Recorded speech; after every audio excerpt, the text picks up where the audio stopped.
말씀 준비하다가 책에서 본 내용을 여러분들에게 좀 소개해드리겠습니다. 미국의 캘리포니아 대학교의 이름이 좀 어려운데요. 그레이터 굿 사이언스 센터가 2014년부터 5년 동안 감사 과학과 실천의 확장이라는 프로젝트를 가지고 이제 연구를 했습니다. 내용인즉슨 감사가 인간의 전 영역에 미치는 영향에 관한 연구를 시작을 했습니다. 그리고 그 결과로 나온 책이 한 권이 있는데 한번 보시기 바랍니다. 그냥 보시기만 하세요. 사서 보시면 더 좋겠는데요. 감사의 재발견이라는 책이 이렇게 나왔는데요. 좀 소개해 드릴게요. 이 책에는 감사가 자신은 물론 가족과 이웃과 더 나아가서 나라까지 바꿀 수 있다는 구체적인 사례와 증거들이 제시되어 있는데, 이 책에 따르면 감사할 때 심혈관계를 비롯한 우리 몸의 건강에 좋은 영향력을 끼친다. 또 하나, 감사는 연인 관계를 더욱 친밀하게 하고, 감사하면 투표율도 높아지고, 감사를 배우며 자라는 아이는 그렇지 않은 아이보다 여러 가지 면에서 성공할 가능성이 크다. 특히 인간의 뇌에는 감사를 표현하고 관여하는 영역이 있어서 감사를 실천할 때 뇌 구조의 변화가 일어난다. 이렇게 결과적으로 나와 있습니다. 한편 이 책에는 감사와 구제, 감사와 나눔에 대한 연구 결과도 담겨져 있는데요. 6챕터로 나눠진 그런 책인데, 그 중에서 베푸는 사람이 되고 싶다면 감사라는 부분을 보게 되니까 두 가지를 말씀을 하고 계세요. 감사할수록 타인에게 나눌 수 있는 성품이 강화된다. 두 번째로, 결국 감사하면 자신에게도 유익이 되고 타인에게도 유익을 끼칠 수 있다. 이런 결과를 발표를 하고 있습니다. 결국 감사의 재발견이라는 책을 보고 글을 쓴 교수님에 의하면 또 두 가지를 말씀을 하세요. 이 책에 쓰인 내용은 이미 성경에서 하나님께서 말씀하셨다는 것. 두 번째로는 이 책은 그것은 현대적으로 풀어서 설명한다는 그런 느낌을 받았다라고 교수님이 그렇게 기록을 해놨습니다. 여러분, 성경을 보면요, 여러 가지 성경에 대해서 여러분 개인적인 관점이라든지 생각에 따라서 다르게 표현하고 그렇지만, 성경을 가리켜서 감사의 책이라고 해도 과언이 아닐 정도로 성경 전체에 감사라는 표현이 얼마나 많은지 모릅니다. 하나님께서 이스라엘 백성에게 반드시 지키라고 정해놓은 절기들을 생각을 해봐도요, 감사와 깊은 연관을 가지고 있는 것을 볼 수가 있습니다. 여러분, 혹시라도 유대의 3대 절기를 알고 계시는 분, 세 가지, 첫째, 둘째, 셋째 얘기할 수 있는 분 한번 있을까요? 네, 없는 걸로 알고 제가 설명하겠습니다. 알면 제가 상을 좀 드리려고 그러는데, 첫 번째로 유월절이라는 절기, 여러분 아시죠? 유월절. 애굽에서 종살이 하던 이스라엘 백성들을 구원하신 하나님의 은혜를 기념하는 절기. 유대력으로 아비벌 14일부터 8일 동안 지키고 누룩 없는 빵을 먹는다고 해서 무교절이라고도 알려진 그런 유대 절기 중에 가장 유명한 절기입니다. 두 번째로는 칠칠절이라는 절기가 있습니다. 칠칠절, 다른 말로 하면 오순절이라는 절기입니다. 첫 수확을 감사하는 절기이기도 하고요, 6월절 후 50일째 되는 날 지킨다 해서 오순절이라고도 하고, 유대력으로 보면 3월 내지 4월쯤에 해당되어지는 그런 절기고요. 이 절기는 출애굽한 이스라엘이 시내산에서 율법을 받은 날로 전승되었고, 그래서 율법과도 관련되어진 절기가 칠칠절이라는 절기입니다. 그리고 신약에 와서는 오순절에 성령 강림절과도 연결되어지는 그런 중요한 절기입니다. 세 번째 절기는 초막절입니다. 광야에서의 40년 생활에 감사해서 지키는 절기고요, 수확의 풍요를 감사하는 절기. 유대력으로는 티리시월 15일부터 7일 동안 지키는데, 이 가을 추수감사절과 연결되어지는 그런 절기, 장막절이기도 하고 추상절이라고 하는 그런 절기도 합니다. 그러므로 이 맥추절이라는 절기는 이 3대 절기 중에 무엇과 연결되는가 하면 칠칠절, 곧 오순절과 깊은 관련이 있고, 보리를 수확한 후에 거두게 하신 하나님께 감사하고 하나님께 예배드리는 그런 절기가 바로 칠칠절이라는 절기입니다. 그리고 3대 절기, 한번 생각을 해보세요. 조금 전에 제가 대충이지만 설명드렸잖아요. 6월절이란 절기는 계절적으로 보면 봄이고요. 7절이란 절기는 여름철에, 초막절이란 절기는 가을에 지키는 걸 생각을 해보면 이스라엘 백성들은 계절마다 과거와 현재와 미래, 그리고 오늘도 내일도 언제 어느 때나 하나님께 감사드리는 그런 삶을 살았다는 것을 알 수가 있습니다. 그러면 오늘을 살아가는 우리는 어떤 감사를 하며 살아갈 수 있을 것인가? 오늘 여러분들에게 세 가지 말씀드리겠습니다. 첫 번째로, 지난 날을 감사하는 성도가 되어야 됩니다.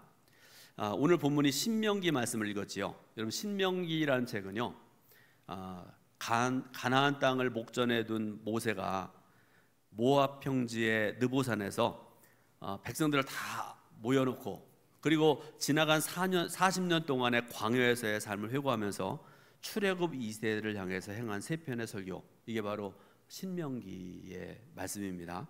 그러므로 여러분, 신명기를 자세히 보면 과거에 대한 내용이 대부분이라는 것을 알 수가 있습니다. 특히 430년 동안 애굽에서 종살이하던 이스라엘을 하나님께서 어떻게 구원하셨는지에 대해서 자세히 말씀을 하고 있습니다. 또 하나는 뒤에서는 애굽 군대가 쳐들어오고 추격하고 앞에는 홍해가 가로막는 그런 위기의 상황 속에서 하나님께서 어떻게 이스라엘 백성들을 구원하셨는지를 말씀을 하고 계십니다. 그리고 불뱀과 전갈, 더위와 추위, 배고픔과 목마름 같은 생존의 위협을 주는 광야에서 하나님께서 어떻게 이스라엘을 살피시고 인도하셨는지를 자세히 말씀하고 있는 말씀이 바로 신명기라는 책입니다. 그러므로 한편으로 하나님은 이 같은 돌보심과 은혜를 베푸셨는데, 그런데 그럼에도 불구하고 이스라엘 백성들은 어떻게 했는가? 때마다 일마다 배반하고 불평하고 원망하는 그런 삶을 살았다 말씀을 하고 계시죠. 특히 출애굽의 부모 세대들이 어디에서 실패했는지에 대해서도 말씀을 하시고요, 사건 하나하나를 기억하면서 떠올리면서 말씀을 하고 있는 것을 볼 수가 있습니다. 그런데 여러분, 모세가 그의 고별 설교, 신명기의 설교에서 하나님께서 베푸신 은혜에 대한 사건, 아까 말씀드렸죠. 부모 세대가 실패했던 사건, 둘 딸을 언급한 이유가 무엇일까 우리가 생각을 해봐야 되는데, 하나는 하나님의 은혜에 대해서 너희는 절대로 잊어서는 안 된다, 그리고 늘 감사의 삶을 살아야 된다 당부하기 위해서 말씀을 하고요, 또 하나는 부모 세대의 영적인 실패를 너희들은 답습하면 안 된다 강조하기 위해서 말씀을 하고 있습니다.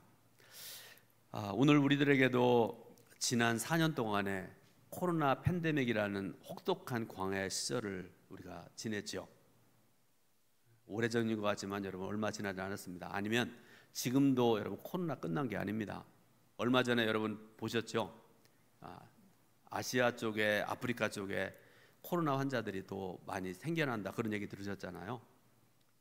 이 광야를 지내면서 이스라엘 백성들처럼 불뱀과 전갈과 더위와 추위와 배고픔과 목마름 같은 생존에 크나큰 위협을 받아야 했습니다. 성도들 중에는 운영하던 가게를 접은 성도도 있었고요, 이직을 한 분들도 있었습니다. 사랑하는 가족을 이때에 떠내보내는 슬픔을 당하기도 했습니다. 부채에 허덕이기도 했고요, 가족 관계에 금이 생겨서 힘든 시간을 보낸 성도들도 있습니다. 그런데 여러분, 이 힘겨운 광야 속에서도 우리가 생각해야 될 게 뭔가 하면 그 속에서도 분명한 하나님의 은혜가 있었다는 사실입니다. 이 은혜가 있었기 때문에 우리가 오늘 이 자리에 있죠.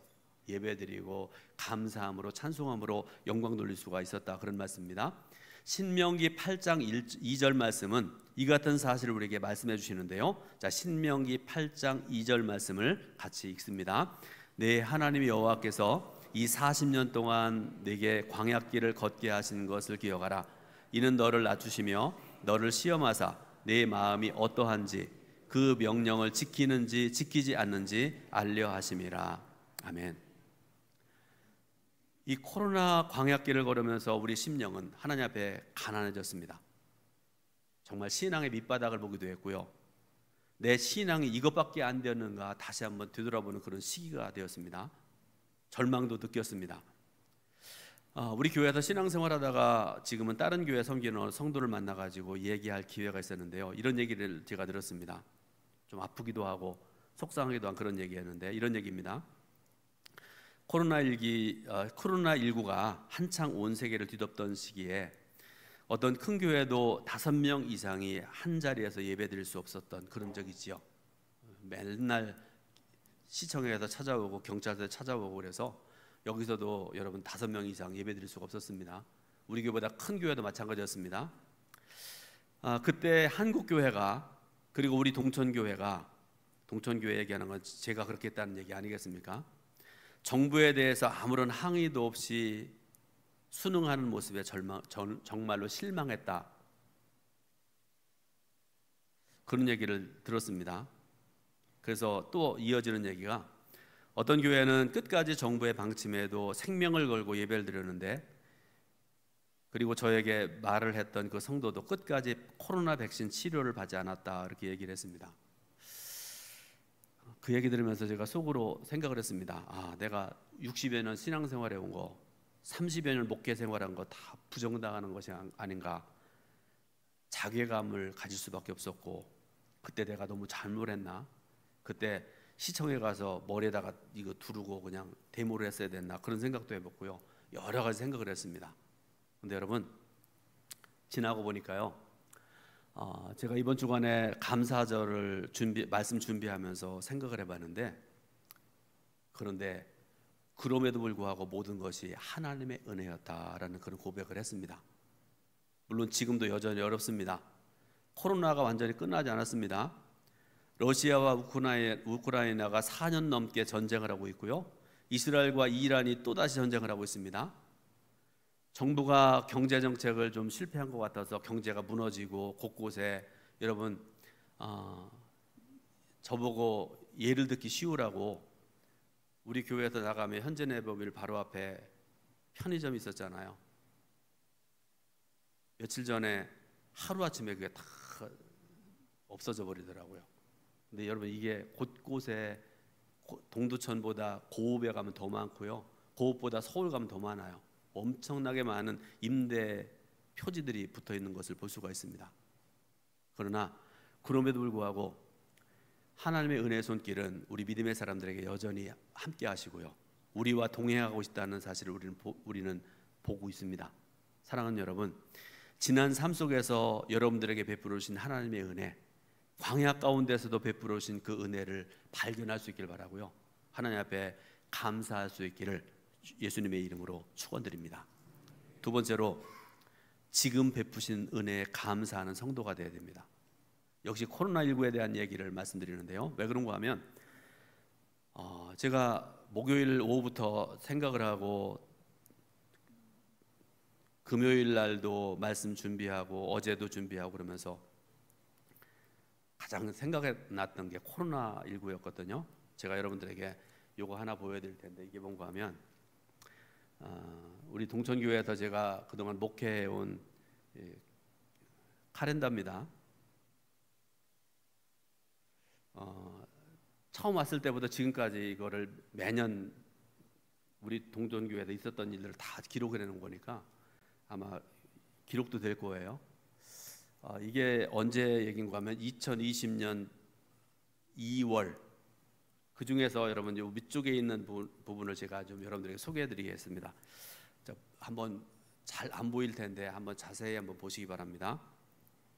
2020년 2월 달 건데요, 2월의 마지막 주간이었는데 23일이라는 주일, 거기에다가 동그라미를 빨간 펜으로 해놨고 아래쪽으로 내려가면서, 이거 지금 써놓은 게 아니라 그때 써놨습니다. 뇌졸중이라는 그 제 병명을 거기다가 저렇게 2번 위로부터 아래로 써놨습니다.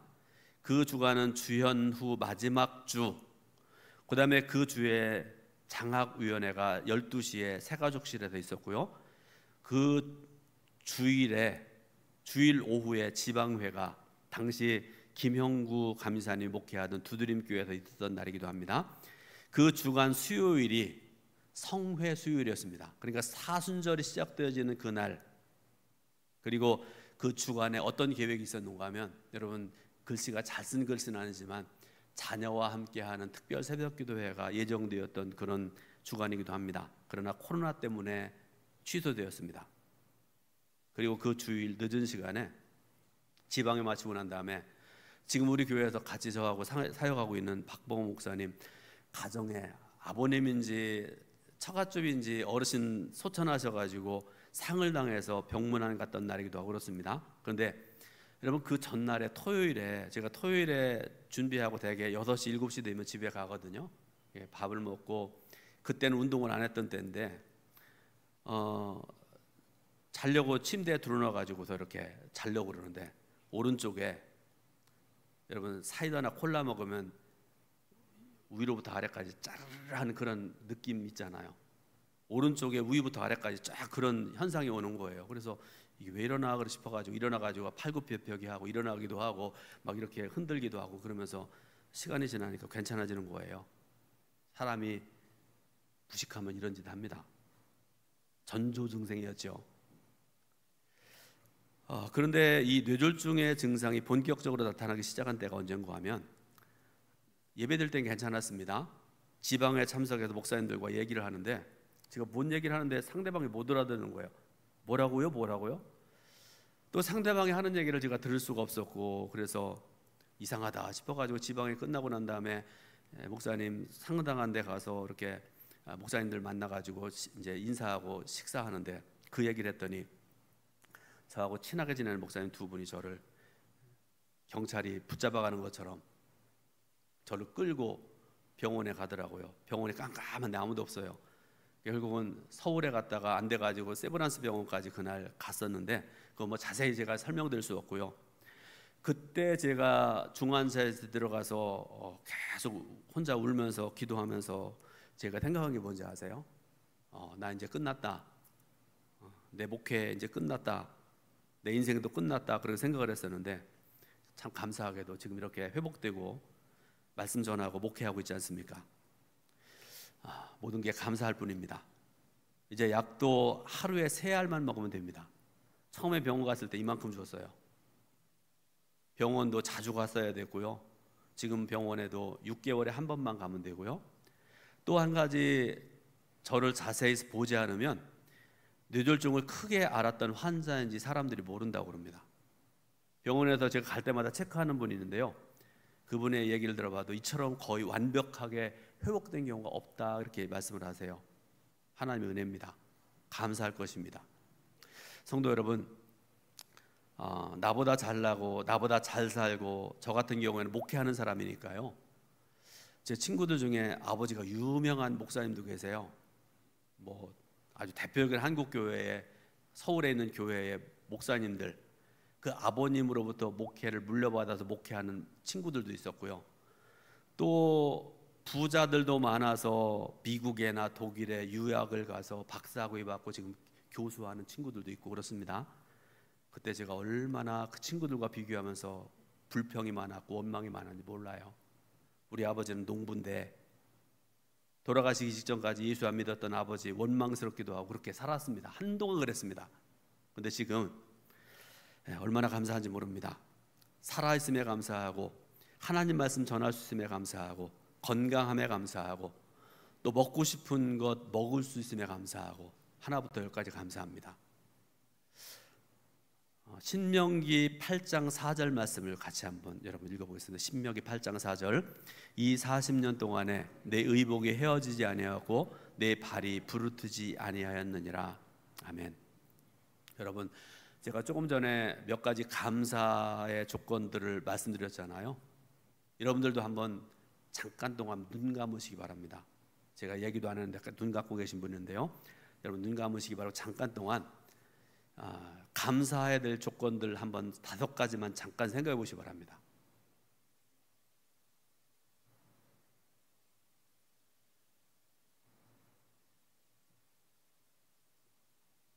자, 이제 눈 뜨시기 바랍니다.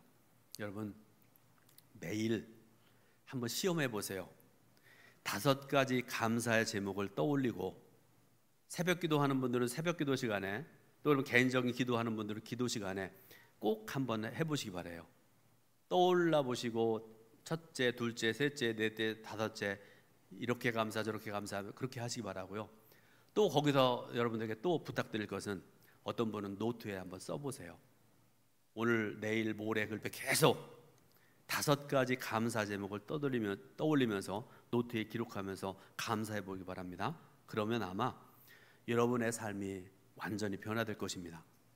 불평과 원망이 가득한 삶이 아니라 감사로 충만한 인생이 될 것입니다. 그리고 그런 감사하는 부모님의 모습을 보고 자라난 자녀들, 부모님처럼 감사하는 삶을 살아갈 것입니다. 과거에 대한 감사와 더불어서 현재 나에게 주어진 삶에 감사하는 저와 여러분 모두가 될 수 있기를 예수님의 이름으로 축원드립니다. 세 번째로 앞날에 대해서 미리 감사하는 성도가 되어야 됩니다. 하나님께서는 모세를 통해서 출애굽 2세들이 들어가게 될 가나안 땅이 어떤 곳인지에 대해서 말씀을 하시는데요. 오늘 읽은 말씀 중에 7절부터 10절 말씀 좀 길은데요. 말씀을 천천히 같이 한번 봉독해 올립니다. 내 하나님 여호와께서 너를 아름다운 땅에 이르게 하시나니 그곳은 골짜기든지 산지든지 시내와 분천과 샘이 흐르고 밀과 보리의 소산지요 포도와 무화과와 석류와 감람나무와 꿀의 소산지라. 내가 먹을 것에 모자람이 없고 내게 아무 부족함이 없는 땅이며 그 땅의 돌은 철이요 산에서는 동을 캘 것이라. 내가 먹어서 배부르고 내 하나님 여호와께서 욕토를 내게 주셨으므로 말미암아 그를 찬송하리라. 아멘. 자, 뭐라고 말씀하시는가 하면 하나님께서 약속하신 가나안 땅은 척박한 광야와는 다른 곳이다라는 말씀을 하세요. 물도 넉넉하고 땅도 비옥하고 철을 따라 온갖 과실과 풍성한 곡식을 내어주는 곳이다 말씀하십니다. 동과 철을 캐낼 수 있는 곳이다 말씀을 하세요. 지금 이스라엘 백성들은 모압 평지에 있지만 이제 그들은 곧 이 풍요로운 땅으로 들어갈 것이다 말씀하시는 거죠. 그러므로 백성들은 하나님께서 약속하신 이 약속을 생각을 해야 됩니다. 우리 감사는 보통 과거에 있었던 일이나 현재에 대한 감사드립니다. 그러나 믿음의 사람들은 여기에서 한 걸음 더 나아가는 감사를 해야 됩니다. 무슨 말씀인가 하면 현재는 이루어지지 않았지만 앞으로 하나님께서 나에게 이루어 주실 놀라운 역사, 그것을 믿음으로 바라보고 하나님께 감사하는 그런 삶을 살아야 된다, 그런 말씀입니다. 그런데 실상 우리는 앞날에 대한 걱정과 염려에 매우 익숙합니다. 그렇죠?